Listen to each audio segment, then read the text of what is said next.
할렐루야. 사람이 살아갈 때 가장 중요한 시간은 바로 이 순간, 과거도 아니고 미래도 아니고 바로 현재 이 시간, 이 순간이 가장 내 인생의 중요한 시간입니다. 내가 살아갈 때 가장 중요한 사람은 누구일까? 바로 이 순간 나와 함께하고 있는 그 사람이 나에게 가장 소중한 사람이 되는 것입니다. 오늘 우리는 예배의 자리에 나왔습니다. 오늘 이 순간, 이 시간, 이 자리 가장 소중한 자리인 줄로 믿고 사모하는 심정으로 집중해서 하나님의 말씀을 경청할 수 있기를 축원합니다. 인생을 살아갈 때, 사람이 살아갈 때 가장 생존의 기본적인 문제가 무엇일까? 저는 두 가지가 있다고 생각합니다. 첫째는 먹고 사는 빈곤의 문제입니다. 이것이 우리의 삶의 가장 기본적인 문제입니다. 다른 문제는 2차적인 문제입니다. 아무리 정치적인 큰 이슈가 있어도 먹고 사는 경제적인 문제를 앞서갈 수 없습니다. 그래서 먹고 사는 이 빈곤의 문제가, 경제적인 문제가 우리의 삶의 가장 기본적인 문제가 됩니다. 또 하나의 문제를 든다면 그것은 바로 건강의 문제입니다.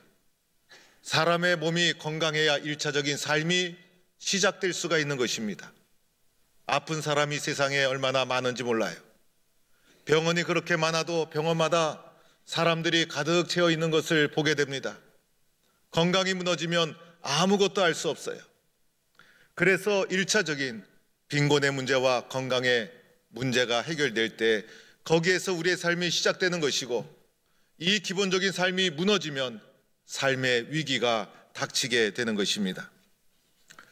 오늘 본문의 이스라엘 백성은 삶의 가장 기본적인 문제, 사느냐 죽느냐의 문제, 생존의 갈림길에서 엄청난 위기에 떨어지게 됩니다.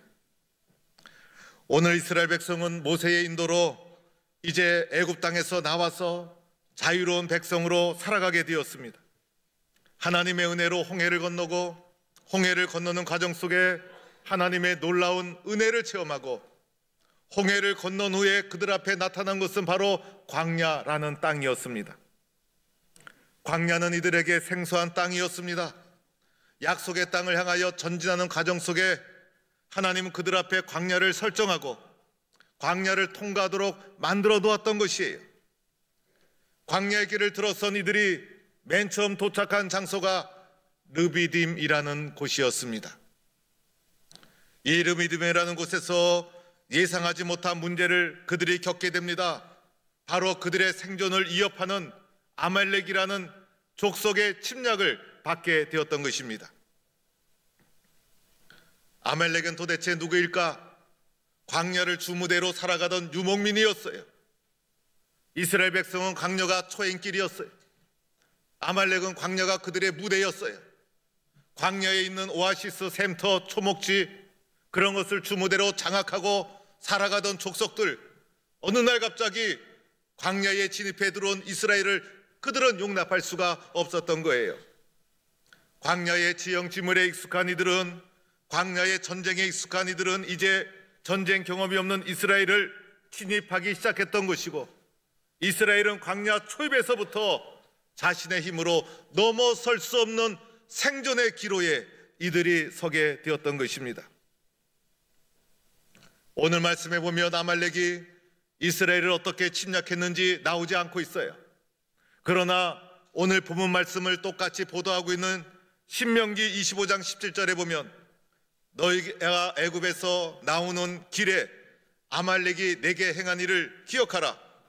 그들이 너를 길에서 만나 내가 피곤할 때에 내 뒤에서 떨어진 약한 자들을 쳤고 하나님을 두려워하지 아니하였느니라. 오늘 신명기서에서 나오는 말씀을 통해 아말렉의 특징을 몇 가지 알 수 있어요. 이들은 광야의 지형지물에 익숙한 자들이었어요. 이스라엘이 만만하고 약해 보일지라도 정면으로 충돌하지 않았어요. 정면으로 충돌하다 보면 아무래도 자신들도 피해가 있기 때문이었죠. 그래서 이스라엘이 광야길의 초행길이어서 지치고 피곤할 때가 있다. 저들이 약하고 쓰러질 때가 있다. 그때를 기다려서 뒤에서 습격한 것이었어요. 뒤에서 습격하되 강한 곳부터 습격하지 않았어요. 그들을 관찰한 후에 틈을 봐서 약한 자부터, 뒤에 처진 자부터 그들이 뒤에서 습격하기 시작합니다. 이스라엘 진영의 뒤에서 처진 자들은 약해서 처질 수도 있었을 거예요. 그러나 광야길에서 물이 떨어지고 광야라는 생소한 환경에 적응하지 못해서 모세를 원망하고 하나님께 불평을 하고 그러다 보니 적극적으로 대열에 합류하지 못하고 그러면서 대열의 뒤에 낙오된 자들, 이 자들이 바로 아말렉의 표적이 되었던 것이에요. 이들을 습격하면서 이제 아말렉은 하나님을 두려워하지 않았기 때문에 가차없이 이스라엘을 침략하기 시작합니다. 아말렉의 침략을 받은 이스라엘 광야 공동체는 심각한 위기와 동요를 겪게 되었고 이제 마침내 아말렉과 전면전을 할 수밖에 없는 생존의 기로에 서는 상황에 떨어지고 말았던 것입니다. 광야에서 처음 겪는 전쟁이었어요. 이때는 광야 초입이었고 전쟁에 대한 지식도 없었고 광야의 특징도 몰랐고 더하여 그들은 모세만 의지하고 모세만 바라보고 여기까지 왔는데 생존의 기로에선 엄청난 전쟁 앞에서 모세가 취한 태도가 그들이 이해하기 어려운 태도를 취하기 시작합니다. 자신이 앞장서서 나가리라 생각했는데 모세는 전쟁에 앞장서 나가지 않습니다. 도리어 젊은 여호수아를 호출합니다. 이때가 여호수아가 성경에 처음으로 등장하는 장면입니다. 젊은 여호수아에게 장정을 선출해서 전쟁터에 나가라고 그 막중한 전쟁의 책임을 여호수아에게 맡기고 말았던 것입니다. 그런데 오늘 본문에 보면 여호수아가 얼마나 많은 사람을 이끌고 갔는지, 여호수아가 어떠한 전력으로 전쟁을 수행했는지 오늘 말씀에 자세히 나오지 않고 있어요. 성경에서는 이 부분을 중요하게 다루고 있지 않다는 것입니다. 성경이 말하고자 하는 것은 여호수아를 전쟁터에 내보내고 나서 모세가 어떠한 태도를 취하였는가, 모세가 어떠한 태도를 취하고 있는가를 성경은 우리에게 말하고자 하는 것이었어요. 모세는 하나님의 지팡이를 잡고 아론과 훌을 이끌고 산꼭대기로 올라갑니다. 거기서 모세는 손을 높이 들게 됩니다. 하나님을 향하여 손을 높이 들었다는 것이고 하나님께 간절한 마음으로 간구하는 기도를 드렸다는 것입니다.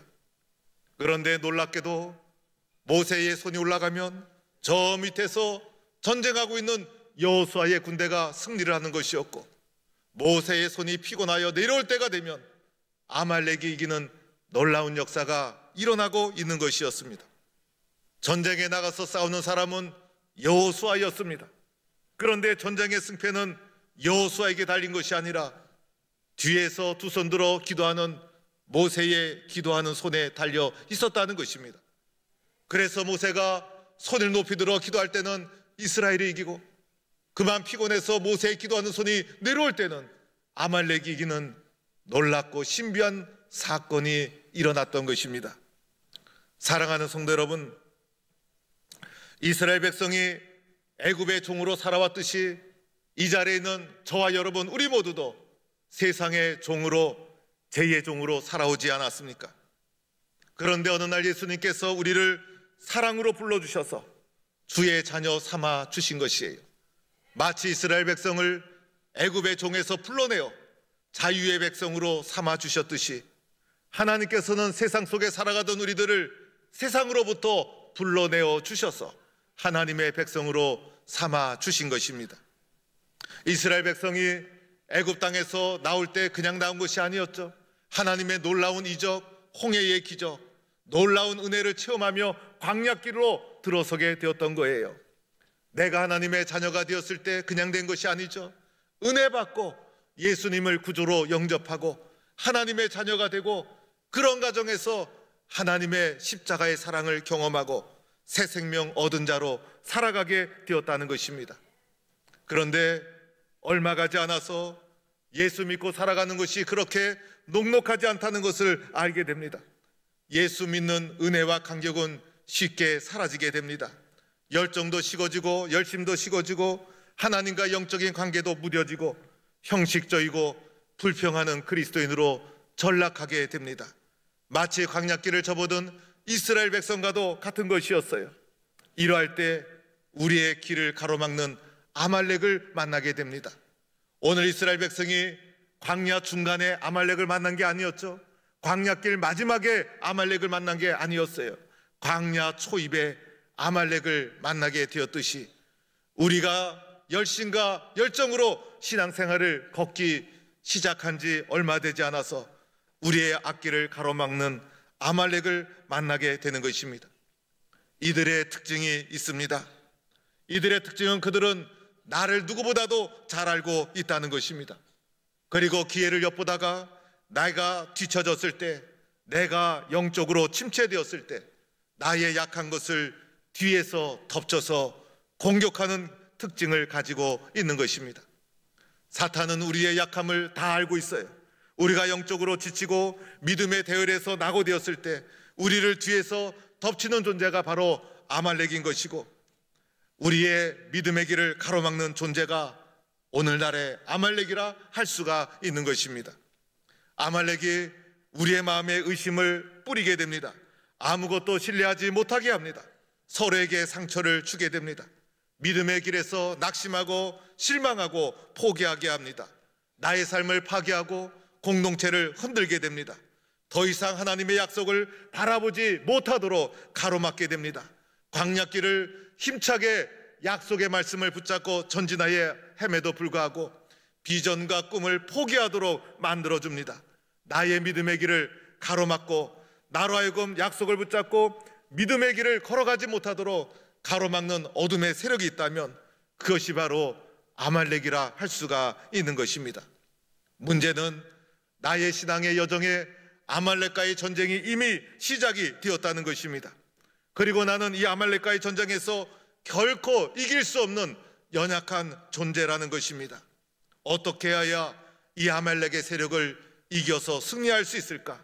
어떻게 해야 나도 하나님에 대한 사랑과 열정을 회복하고 믿음의 길을 다시 시작할 수 있을까? 어떻게 해야 하나님께서 주신 약속을 붙잡고 광야길을 힘차게 전진해서 약속의 땅을 유업으로 이어받는 축복된 하나님의 자녀가 될 수 있을까? 어떻게 해야 오늘날 우리의 삶을 가로막는 아말렉의 세력을 이겨 승리의 길을 걸어갈 수 있을까? 바로 우리의 문제는 여기에 있다는 것입니다. 오늘 우리는 모세의 행동을 주목해 보아야 합니다. 모세가 어떻게 승리의 길을 가져오게 되었는가? 첫 번째로 우리는 모세처럼 하나님의 지팡이를 손에 잡아야 합니다. 오늘 말씀해 보면 모세의 행동 중에 하나님의 지팡이를 손에 잡았다는 것입니다. 그런데 이 지팡이는 모세가 그 숱한 이적을 행할 때마다 사용했던 하나님의 도구였다는 것입니다. 하나님은 지팡이를 도구로 해서 모세에게 능력을 주셨던 것입니다. 이 지팡이를 쳐서 반석에서 물을 내서 광야에서 물이 없어 죽어가는 이스라엘 백성에게 생명의 물을 준 것이 모세의 지팡이였다는 것입니다. 하나님의 도움의 도구였던 이 모세의 지팡이, 이 지팡이를 모세는 손에 잡았던 것입니다. 오늘날 이 말씀을 우리에게 적용해 보면 하나님이 나를 도와주시는 도구가 무엇일까? 하나님이 나를 도와주시는 도구가 무엇일까? 그것은 바로 하나님의 말씀이라는 것입니다. 우리는 하나님의 말씀을 놓지 말아야 합니다. 어떤 상황, 어떤 형편에서든지 하나님이 나를 도와주시는 하나님의 도구인 하나님의 생명의 말씀을 손에 꽉 잡아야 하는 것입니다.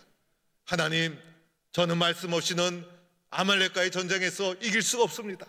하나님 말씀 없이는 저는 이 험한 세상을 헤쳐나갈 수가 없습니다. 하나님의 말씀대로 되어질 줄로 믿습니다. 이 하나님의 말씀을 내 손에, 내 마음에 분명히 꽉 잡고 믿음으로 이겨나가는 성도가 될 수 있기를 축원합니다. 두 번째는 기도의 골방을 찾아야 합니다. 오늘 모세가 산꼭대기에 올라가지 않았습니까? 바로 그것이 모세에게는 기도의 장소였다는 것입니다. 우리는 기도하는 높은 산에 올라야 합니다. 평지는 세상에 사람이 살아가는 곳이고 높은 산은 세상에서 벗어난 자리가 바로 높은 산이라 할 수가 있습니다. 평지는 사람을 만나는 곳이고 높은 곳은 하나님을 대면하는 장소인 것입니다. 하나님을 만날 수 있는 나만의 장소가 있는가? 위기가 닥쳐왔을 때 하나님 앞에 나아가 무릎을 꿇고 있는가? 하나님을 만날 수 있는 나만의 높은 산꼭대기로 올라가야 합니다. 우리가 기도의 자리에 올라갈 때 비로소 문제가 보이기 시작합니다. 기도의 높은 꼭대기에 올라갈 때 나를 쓰러뜨리고자 하는 영적인 아말렉의 세력을 우리가 눈앞에 볼 수가 있다는 것입니다. 세상에서 벗어나야 비로소 문제의 본질이 보이기 시작하는 것입니다. 하나님 앞에 엎드려 기도할 때 비로소 그 문제가 어떠한 문제인가를 우리는 파악할 수가 있다는 것입니다. 기도의 산에 올라간 자만이 하나님의 역사를 두 눈으로 보게 됩니다. 산 꼭대기에서 내려다보듯이 산 꼭대기 기도의 산에 오른 자만이 오늘 우리의 삶을 위협하는 세력이 어떻게 하나님의 역사로 물러가는가를 보게 된다는 것입니다. 우리는 기도의 골방에 올라가 하나님께 엎드려야 합니다. 기도 외에는 하나님 능력이 없습니다. 하나님 기도 외에는 이길 수 있는 길이 없습니다. 기도의 골방, 기도의 높은 산, 이곳을 찾아서 기도로 어려움을 이겨나가는 성도가 될 수 있기를 축원합니다. 세 번째는 모세처럼 하나님을 향하여 두 손을 높이 들어야 합니다. 오늘 말씀해 보니 모세가 두 손을 들을 때 이스라엘이 이겼어요. 그러나 기도하는 두 손이 내려올 때는 아말렉이 이기고 말았습니다. 전쟁은 여호수아에게 달린 것이 아니라 기도하는 두 손에게 달려 있었던 것입니다. 하나님께 기도하는 두 손이 올라갈 때는 승리하는 것이고 기도하는 두 손이 내려올 때는 우리는 실패할 수밖에 없는 것입니다. 세상의 그 어떤 것보다도 강력한 하나님의 능력을 의지하는 것입니다. 전쟁은 하나님께 속한 것이고 하나님께 올려진 기도하는 나의 두 손에 의해서 결정이 되는 것입니다. 오늘 모세가 두 손을 들었다는 것은 무엇을 말하고 있습니까? 간절하고 절실하게 하나님께 기도를 드렸다는 것입니다. 나는 간절하게 하나님 앞에 엎드리고 있는가? 나는 절실하게 기도의 두 손을 하나님께 들고 부르짖고 있는가? 나는 기도의 두 손이 하나님을 향하여 간절하게 올려져 있는가? 절실한 기도를 주님 앞에 매달리며 해본 적이 있는가? 오늘 기도하는 두 손에 의해서 전쟁의 승패가 결정되었다는 것입니다. 오늘 이 전쟁은 모세의 능력으로 이길 수가 없었어요. 이스라엘의 힘으로 이길 수가 없었어요. 이스라엘은 전쟁을 한 번도 해본 적이 없었던 민족이었어요. 그러나 오늘 이 전쟁은 기도하는 두 손에 달려 있었던 거예요. 나는 기도하는 두 손이 하나님을 향하여 높이 들려져 있는가? 바로 여기에서 우리 인생의 승패가 결정되고 있다는 것입니다. 네 번째는 모세의 기도하는 두 손이 피곤하여 내려올 때마다 그것을 받쳐주는 사람이 있었어요. 양쪽에 아론과 훌이 모세의 손이 내려오지 않도록 그 손을 뒤에서 받쳐주게 됩니다. 한 사람은 오른쪽에서 한 사람은 왼쪽에서 모세의 기도하는 두 손이 연약하여 내려올 때마다 양옆에서 기도의 두 손이 내려오지 않도록 받쳐주는 아론과 훌이 기도의 두 손을 받쳐주어서 모세가 기도의 두 손이 내려오지 않아 마침내는 승리하게 되었던 것입니다. 주의 종의 기도하는 손이 내려오지 않도록 받쳐주는 장로님과 권사님, 장로님과 권사님의 기도하는 두 손이 내려오지 않도록 받쳐주는 성도들, 성도들의 기도하는 두 손이 내려오지 않도록 받쳐주는 주의 종, 악한 세력을 물리칠 수 있는 강력한 힘은 서로가 서로의 기도하는 두 손이 내려오지 않도록 받쳐주는 기도의 동력에 있다는 것입니다. 마침내 어떻게 되었습니까? 모세의 두 손이 해가 지도록 내려오지 아니하였고 모세의 두 손이 내려오지 않는 한 여호수아의 칼날이 놀랍게도 아말렉을 무찌르게 되었고 놀라운 기도의 기적 가운데 이길 수 없는 전쟁에서 승리하는 놀라운 기쁨을 거두게 되었던 것입니다. 사랑하는 성도 여러분, 우리가 쓰러지는 이유, 약해지는 이유 기도의 두 손이 내려와 있기 때문인 것입니다. 기도하면 내가 살고 기도의 두 손이 올라가면 이길 수 없는 세상의 어떠한 시련이라도 넉넉하게 승리하게 될 줄로 믿습니다. 우리 교회는 이맘때가 되면 새벽 총진군을 진행합니다. 새벽 총진군은 기도의 운동이에요. 기도가 살아야 된다. 이제 우리는 기도의 두 손을 들어야 될 때가 왔습니다. 기도하다가 혼자 쓰러질 때가 있지 않습니까? 아무리 기도에 불이 붙었어도 기도하다 보면 혼자의 힘으로 쓰러지고 기도의 두 손이 내려올 때가 있어요. 우리 교회 모든 성도가 새벽에 기도의 제단을 쌓아야 될 이유는 서로가 서로의 기도의 두 손을 받쳐주는 거예요. 서로가 서로의 기도하는 두 손이 내려오지 않도록 받쳐주는 거예요. 우리 모든 성도가 기도의 대열에서 뒤떨어지지 말아야 될 이유는 뒤떨어지게 되면 아말렉의 표적이 되고 만나는 거예요.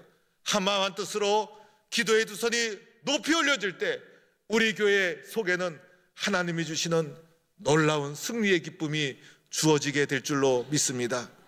오늘 광야에서 첫 번째 전쟁이었어요.